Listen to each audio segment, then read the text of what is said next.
Masechet Baba Kama Daf Nun Gimel. The Mishnah mentioned an interesting case of someone is digging in a pit that he doesn't own. He's making it wider and he's making a lot of noise banging in the pit. An animal is walking by and he gets startled by the sound of the digger, and he gets dizzy and he falls into the pit that's owned by whoever owns the pit. And so now it seems that there's two people that should be liable. Is it the digger of the pit that caused him to be startled and fall in? Or should the owner of the pit be liable because he's the one that owns the pit in the first place? The Gemara is going to discuss that in a minute. But first, we're going to address something else that the Mishnah says, which is only if the animal falls forwards, nafal lefanav, then the owner of the pit is liable. But if it falls backwards, then the owner of the pit is exempt. So what's the difference if it falls forwards or backwards? That's what we're going to address. So nafal lefanav v'chule, amarav lefanav mamash, lacharav acharav mamash. Rav says, I'm going to interpret the Mishnah literally. If it falls head first into the pit, then the owner of the pit is liable. If it falls backwards, then the owner of the pit, I'm saying owner of the pit, but it could be the digger also. We'll see that in the next section, who is liable. So if it falls backwards, then they are not liable. And it means literally, right, backwards. Zeh v'zeh babor, and both cases, forwards or backwards, is talking about falling into the pit itself, as opposed to what Shemuel is going to say. Now, what would be the reason why there should be a difference? Rav le'ta'amed amarav bor shechiva alav Torah lehevlo velo habato lachabato. Rav follows through with his own interpretation, which he said earlier, that a pit that the Torah says one is liable if it falls in, it's only if it gets damaged or killed because of the terrible fumes that are in the pit, but not because of the impact. Assuming it's in the Reshut HaRabim, the impact on the ground, that's just the ground. I don't own the ground. What I did, if I created the pit, is I made the pit, and that's where the fumes are collecting. So therefore, if it falls head first, so then as it's falling, as its head goes in, it breathes from the fumes, and then it dies. So that's why I would be liable. But if it goes back in first, then it didn't die from the fumes because its back went in first, not its head. And so therefore, they would not be liable. That's Rav's explanation. Shmuel says, no, it doesn't matter whether it falls head first or back first. It's all the same. And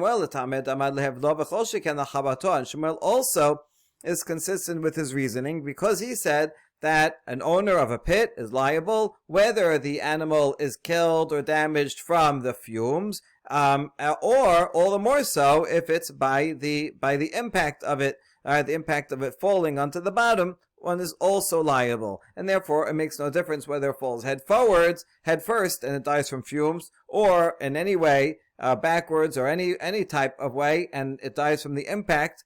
That will also be liable. So therefore, that does not make a difference. But Shemuel still has to explain our Mishnah. So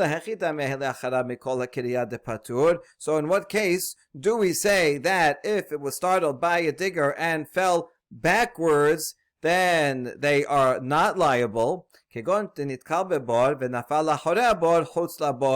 about a case where it's nearby, it gets startled by the digger, and it trips on the pit, at the edge of the pit, but it doesn't fall into the pit. It's able to save itself and fall the other way. It falls outside the pit.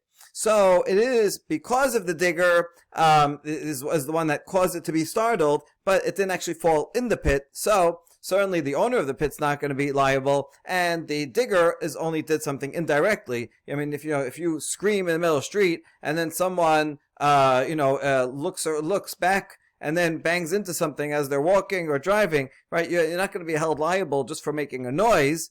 That's just indirect causation. It's true. It's not a very nice thing that you did. You can't cause someone to be startled and then they were damaged, but you can't hold that person directly liable. That Shemuel says that's the case that the Mishnah is talking about. Not that the animal falls in back first, but rather that it falls back out of the board, right?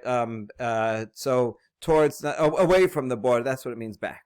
All right, itibe, a challenge against Rav. from the following Beraita. Bebor ben lefanav ben acharav hayav tiyubta derav. This Beraita says that if it falls in a pit, whether forwards or backwards, one is liable. So this seems to be pretty clear that in either way, it's falling in the pit, forwards and backwards, and is liable. This Beraita is explaining that the Mishnah doesn't mean that it fall backwards in the pit, because backwards in the pit would also be liable. Seems a clear proof for Shemuel that backwards means out of the pit, and so this is a serious challenge to Rav. We're going to see three responses, different ways to interpret this Beraita in accordance with Rav. Answer number one, Amar Rav Chisda, Modeh Rav bebor birshuto techayav, mishum damale mima nafshach, I behabla mit, habla didachu, I behabata mit, habata didachu. Rav Chisda explains that this Beraita is talking about in a private domain, whereas the Mishnah was talking about a public domain. In a public domain, that's where Rav says that a pit that kills by hebel, by lethal fumes, that's where one is liable, but not by impact, because if it's impact, it belongs to the ground belongs to the public. The owner of the pit says, not my fault. But if the pit is in one's own property, then that he said, other people can come in. He said he allowed people to walk into his property, but still retained ownership of the pit itself.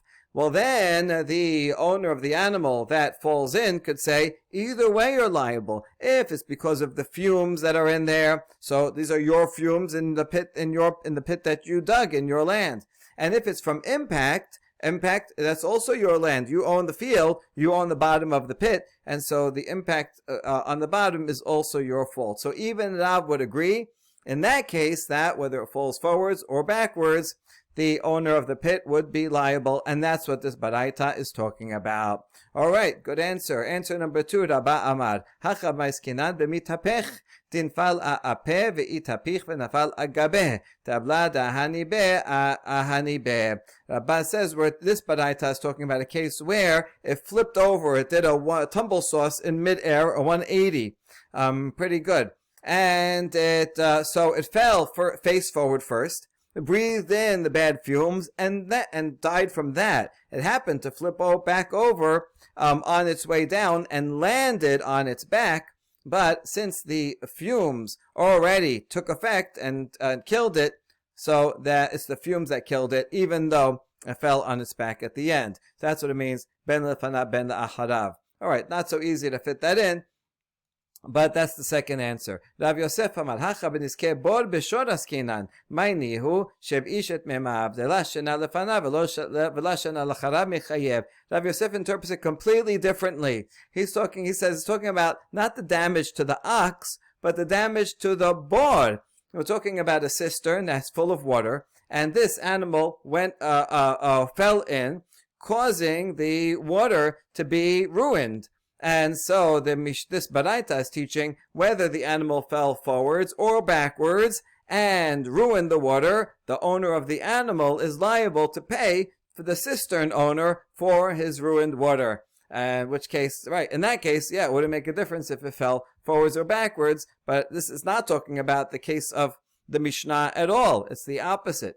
And so that's how Rav Yosef explains away this Beraita. All right, so that's the three answers to save Rav. Now, not only did we solve the problem of this Beraita according to Rav, now we even have a different Beraita that supports Rav. Taneh Rav Hananya לסיוע לרב ונפל עד שיפול דרך נפילה. מכאן אמרו נפל לפניו מכל הקריה חייב, לאחריו מכל הקריה פטור. זה וזה בבור. So this is citing a midrash on the word venafal, if an ox falls into the bor. So what is that we learn from that? That only if it falls in the usual manner of falling. So based on this, we said, Mikan Amru, this is a midrash that is a midrash halacha from the time of the Tanaim that's quoting a Mishnah. This is typical, and we find it in the Mechilta, in the Sifra, all midrash halacha, that it quotes a Mishnah and it uses the language of Mikan Amru, which does seem to prove that Mishnah as a work is earlier than the Midrasheh Halacha, even though they're both Tanaitic. So it says V'nafal and says, therefore, if it falls forwards because of the digger, one is liable. If it falls backwards because of the digger, one is not liable. But both of them are talking about in the pit. And this is part of the Braita, even though these words are not in the Mishnah, but they're part of the Braita. So either the Braita has a different version of our Mishnah, or it's adding in an explanation of it. Either way, this Braita is exactly the words of Rav, and so, not exactly the words, but it does say Zev Zebabor. Both of them are falling into the pit, and this supports Rav's interpretation. All right, that's the end of the Rav and Shemuel debate. And now we're going back to the question of who has to pay in such a case. Amar Mor Nafal Lefanav Mikol Kiriyah Hayav. The Mishnah said that if it falls forwards because of the digger, he is liable. Ve'amai nema koreh garam le. The Gemara is assuming that when the Mishnah says he is liable, it's referring to the owner of the pit. So now we ask, why should the owner of the pit be liable? The digger is the one that caused the animal to fall in by making noise and startling the animal. So why is the digger off the hook? Amar Rav Shimi bar Asher hamaneh Rabbi Natan hi damar bal abor hezekah ka'abid v'chol echad delo efshad l'ishtalomeh mehai mishtalem mehai. So Rav Shimi bar Asher says the author of this Mishnah has to be Rabbi Natan, who says that the owner of the pit, he created a hazard there in the public domain. And so therefore, any time the digger cannot pay or doesn't need to pay, so then the rest of it will be paid by the owner. In other words, indeed, both of them are on the hook. The digger is the most immediate cause, and so yes, he has to pay, but anything left over, if for whatever reason he can't or doesn't have to pay the entire amount, so the owner of the pit will have to make up the rest of it. Detanya, shor sedachav et chavero lebor, baal ashor hayav, baal abor patur. Rabbi Natan omer, baal ashor meshalem mechsa, baal abor meshalem mechsa. Here's the source of this machloket, which is in a slightly different case. This is where one ox pushes another ox into a pit, and it falls down into the pit and dies. And so the pushing ox is similar to the digger here that startles the ox, even though the pushing ox is a bit more direct, so it might not be exactly the same, but it's similar enough that we're comparing the two cases. So the owner of the ox that pushes is liable because he is the immediate cause, and we're assuming a case where the ox that pushes it so hard that it would have killed it even if there was no pit there. So the owner of the pushing ox is liable, and the owner of the pit is not liable. That's what Tanakama says. Tanakama says you go by the first cause. The first immediate cause is entirely liable, and the liability is not shared by the secondary cause, the owner of the pit. However, Rabbi Natan disagrees and says that the owner of the pushing ox pays half, and the other guy pays half. They are both liable. Both caused this damage to occur, and therefore they split the difference. Each one pays half. And so that would explain our Mishnah. When the Mishnah says that the owner of the pit is liable, it doesn't mean fully liable. The digger will pay some, and the owner of the pit will also pay some. So since we're assuming that the owner of the pit pays something, this Mishnah must be the opinion of Rabbi Natan. Now, we're going to analyze the opinion of Rabbi Natan. Here it says he pays half and half. But there's a Braita that gives a different ratio. Rabbi Natan omer, Baal abor meshalem shelosha halakim, Baal ashor rebiya. Here in the same case where one ox pushes another into the pit, here it says that the owner of the pit pays 3/4 of the damage, and the owner of the ox pays only 1/4. So why come it says here half, and here it says 3/4, 1/4? La kashya habetam habemoad. So no problem. The second Braita is talking about a short tam. Since it's the ox that pushed the other one in is itself a short tam. Therefore, the owner of the pushing ox only has to pay chatzi nezek. Now, of that chatzi nezek, he shares the responsibility with the pit owner. So he only has to pay half of the chatzi nezek, which is 1/4, and that leaves the owner of the pit has to pay the rest of it. Whereas this case is talking about a shor mu'ad. Shor mu'ad is liable to pay the entire amount. the owner of the pit also has to pay the entire amount, and therefore they split it 50-50. Good. Ubetam my kasabad. Now back to this, the second baraita. How do you calculate a quarter and 3/4? I understand the quarter part, but where'd you get the 3/4? Ikasabad hay kuleh hezeka abad, hay kuleh hezeka abad, hay mishalem palga, hay mishalem palga. If you say that both the pusher and the owner of the pit are responsible initially for the entire amount, so then they should pay half and half. Even though the shortam pays chazin ezek, fine, he's liable to chazin ezek, so he should pay chazin ezek. He should pay the entire half that he's liable for, because in other words, essentially, fundamentally, they both are responsible for all of the full liability. They both have full liability. Now, the shortam, well, in any case, he has limited liability to half of it, but fine. So, but he's still fully responsible, so therefore he should pay the entire half that he would pay no matter what, and then the other guy would pay half. So if you say they're both fully liable, they should still both pay half. And if you say, you conceptualize differently, that each one has only half liability. The first one is saying they all have full liability, but since the victim doesn't have to get paid double, so they'll each pay half. But in this conceptualization, each one has just half liability. Okay, fine, I'm willing to go along with that, but then look at the calculation. Then it would make sense for the owner of the pit to say, listen, I'm only half liable, so I'll pay half. Good, that's 50%. The owner of the pushing ox says, my ox is a shortam. I'm only liable to half, and of that, I pay chazin ezek, so that's only 1/4. So it should be that the owner of the pit pays a half. The owner of the pit of the pushing ox pays 1/4, and the last 1/4, v'idach rib'a mafsid, the victim will lose out on the other 1/4. So either it should be that they pay half, or 1/4 and half, and lose out the other 1/4. But how could you calculate in such a way that it would end up with 1/4 and 3/4? Why should the owner of the pit have to pay 3/4? So we have two answers. Amarava. Rabbi Natan dayanahu benachit umkadedina. Don't worry about Rabbi Natan. Rabbi Natan was a judge in monetary matters, and he was able to get to the depth of the matter, right? So you can't just look at a surface level. You have to really dig down conceptually to understand, but he's right in the end. As follows, Leolam kasabad. Hay kuleh hezeka abad, v'hay kuleh hezeka abad. Really he's saying the first assumption, both are 100% liable. Now we asked about that. If they're both 100% liable, then let each pay half, because so even the owner of the shortam is still liable 100%, so he'll pay half because chazin ezek, but he should still pay all of that half. Why don't we say that? Because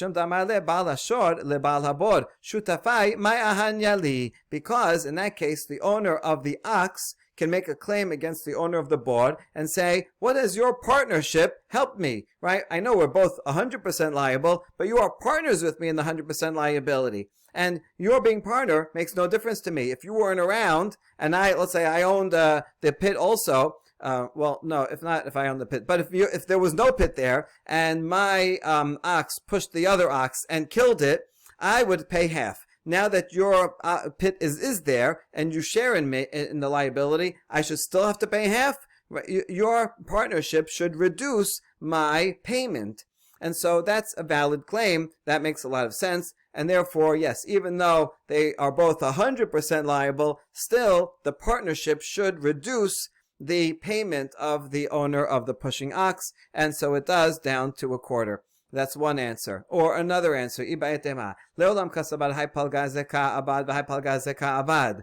Udeka kashialach bala shemishalem palga, bala shemishalem rabia, v'idach rabia nafsid. Maybe indeed each one is only liable to half in the first place, and that which you asked, well, in that case, the owner of the pit should pay half, and the owner of the ox should only pay 1/4, right? Half of his liability. And then the last 1/4, the victim will lose. That was a good question. The answer is, because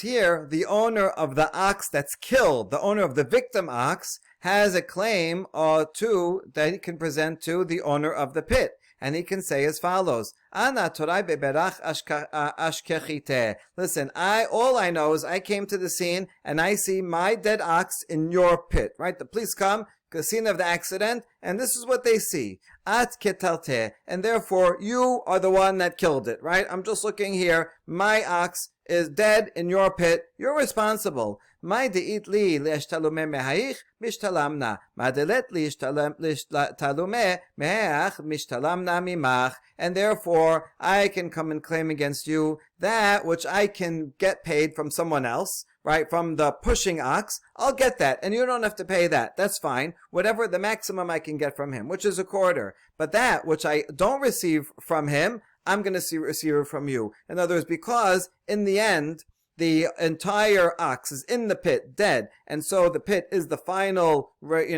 cause of it. So just looking at the evidence here, that makes you fully responsible to pay, even though there was a partner, right? That's your problem. Okay, so having a partner will help you, whatever I can get from him, but otherwise you have to pay the rest of the 3/4. So that's the two explanations that Rabbi Natan can give. Ramar Rava, hiniach even al pi habor, uba shor v'nitkar ba v'nafal babor, banu machloket Rabbi Natan v'Rabbanan. So now, yet a third, we saw a case of a digger causing an animal to fall. Then we saw a case of another ox that pushed an ox into the pit. And now we have a third variation of if one guy comes along and puts a stone at the opening of a pit that someone else owns. And then an ox comes along and trips on the stone and falls into the pit. And so Rava says this is the same as the other case, machloket between Rabbi Natan and Rabbanan. According to Rabbanan, the owner of the stone will have to pay. According to Rabbi Natan, they will share it. Depending on this for shor tam or shor muad, that will be the different ratios, but it's the same machloket as the other case. We asked, Beshita, isn't that obvious? What's the difference? If it pushed it in, or if it's a stone that one put there? And he says, here's the difference. Here's why we might have thought otherwise. This is Rav's Chidush. Maudete mahatamhud amar baal habor lebaal hashor ila bera didi Torah dida chava katil le. In the case that we said before of one animal pushing the other, so then the owner of the pit can say to the owner of the pushing ox, if not for my pit, your ox would have pushed it so hard that it would have killed it anyway. So therefore, I am not fully responsible. Aval hacha masi amar le bal even le bal habor ila beradidach abnadidi mahava abda. But in this case, with the rock, the owner of the rock can say to the owner of the pit, if not for your pit, my rock wouldn't have done anything. What would it have done? If the ox would have tripped on my little stone there, so it would have fallen down, I would have gotten up and kept walking. Nothing would have happened. So I might have thought that these cases are different. In the case of the ox that pushes and the pit, well, in that case, yeah, the one that pushed it would have caused it to be killed anyway. And so that's a case where it makes sense that both would be responsible. But I might have thought that a stone by itself wouldn't have done anything. So maybe in that case, the owner of the pit, it would be fully responsible because the stone by itself would not have hurt it. So the Rava comes to teach us that, in fact, the owner of the pit can say, yeah, it's true, my pit killed it, but if it was not for the rock, it would not have fallen into the pit in the first place. And therefore, even though the rock didn't have power by itself to kill it, still it was the immediate cause of it tripping and falling in to the pit in the first place. And therefore, Rava's teaching, even in that case, Rabbi Natan would say that they share the responsibility. Now that we've introduced the opinion of Rabbi Natan that two different people can share liability and payment, we're going to see an application to an interesting case. Itmar. Shor v'shor pisulei hamuktashin shenaghu. If you have two oxen that are both attackers, that attacks a third victim ox. But the two attacking ones are of different statuses. One is just a regular unconsecrated one that's owned by someone, and that person is liable. But the other one is an ox that was consecrated and now got some kind of psul, is not qualified, is disqualified. Even though it's disqualified, however, it can't be sacrificed, that means, but it still has some holiness. Now, the Gemara adds here, at least in the printed editions, Mainihu shor bechor de la parik le. We're talking specifically about not just any consecrated animal that got a blemish or was disqualified, because in most of those cases, you could simply redeem the holiness of that animal to another one, and then the disqualified animal becomes a regular animal for which one would be liable. So we must be talking specifically about an animal that's a bechor, which is consecrated automatically just by being first born. When that gets a blemish, where there is no redemption, you can't redeem it. Instead, the Kohen can eat it, but it still retains some level of holiness. Okay, the whole point of this is that any animal that is consecrated, one is not liable if it does damage. So really, this whole case could be simplified by one ox that's a regular unconsecrated one, and another one that is consecrated. So we could have set up the statement that way. The Gemara wants to introduce a more interesting case where that gives us an extra chidush that we can learn, that even a consecrated animal that was disqualified, still the owner would not be liable. However, this addition, Mainihu, says, wait, not in every case of a disqualified consecrated animal would the owner not be liable, only in the case of a bechor. Okay, if you're not confused enough yet, these few words are actually do not belong in the Talmud. In fact, as Tosafot says, this is a later addition from the Geonim, Rav Yehudai Gaon, who wrote Halachot Gedolot. And you can see in this manuscript, which is in the Hamburg Library, that here's an actual picture of the manuscript. It says, Amuktashin Shenakhu, and goes straight into Abaye. And it does not say anything about the Bechor. But it does have a line over here in between that says you should stick in these words. And if you look on the side, right, someone stuck these words into the manuscript that say, Umaynihu shor Bechor de la parik le. That's one manuscript. So although it is in the earlier printed editions, in the modern Vilna, it's in parentheses. That should be taken out. And although it is in this one manuscript and here it's stuck in, but you see that it's not found in a number of manuscripts and was not in the original Hamburg. So this gives proof to Tosafot's statement that this was added in as a commentary. So it's a fine commentary, but there are those who disagree with it, and could be talking about other types of consecrated animals. Okay, so anyway, back to the main point, which is that we have two oxen that gore a third one. One of them, the owner is liable because it's just a regular animal. The other one is, we could just call it consecrated because it'd be the same thing. Point is, it was consecrated, now it's blemished, or it's consecrated now. Either way, the owner is not liable. But yet they both gored, so they do have shared responsibility. So how are we going to calculate the amount that the unconsecrated one pays? The consecrated one never has to pay everything, but what about the other guy? What does he have to pay? Machloket. Abaye amar meshalem chasi nezek, Ravina amar meshalem ribia nezek. Abaye says the owner of the unconsecrated pays half, and Ravina says he pays only a quarter. Why should this be so? We're going to see a few different ways of explaining their machloket.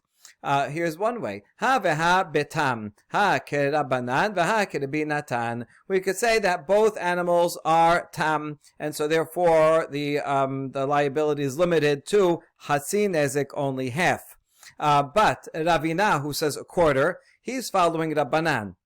Since this is I'm the owner of the unconsecrated animal, so since it's a short tam, I only have to pay half. Half of what? Half of my share of the liability. Since there is a partner, I only am responsible for half of the nezek, And since it's a short tam, I only pay half of that. That's how you get a quarter. And the owner of the other animal will pay 0. Whereas Abaye is going to follow the Binatan, who says that any amount that the other guy doesn't pay, because he's exempt for whatever reason, that falls on to the one who does pay. And so therefore, I, the owner of the unconsecrated animal, I have to pay a half.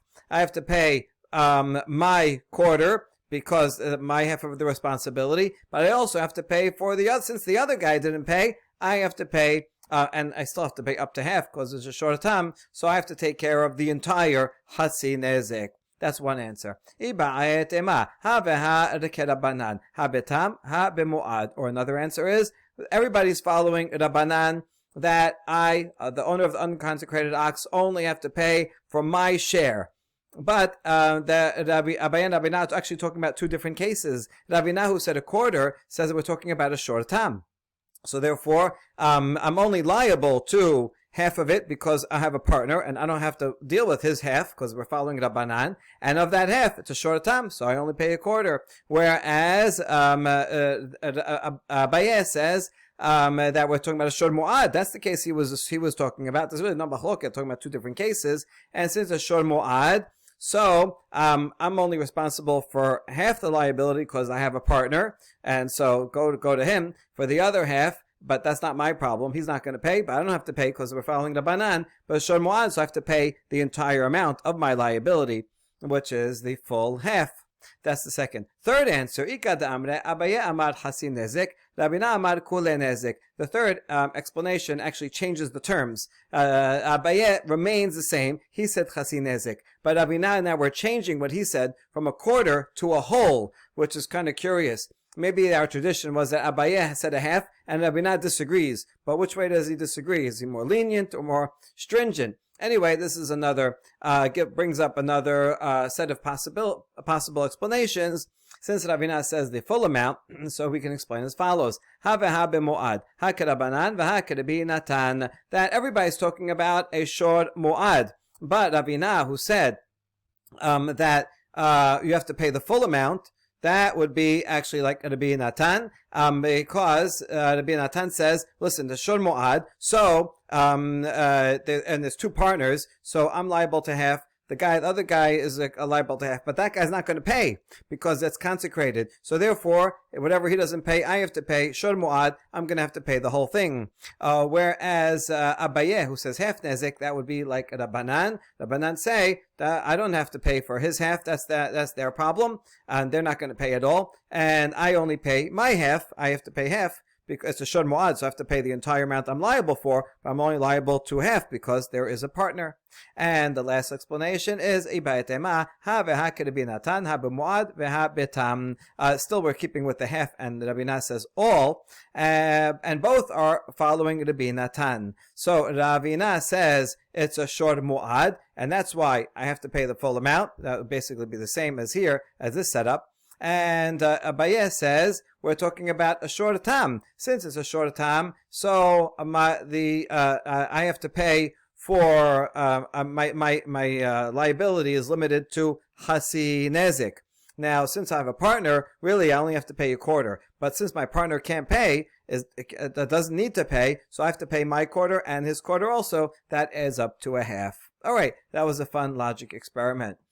Amar Rava, shor ve'adam shedahafu labor le'inyan nezakin kulan hayavin. Now we have an even more complicated case where there are three factors. You have a regular ox and a person that both push a victim, person or ox, into a board, so the board is the third partner that is causing liability.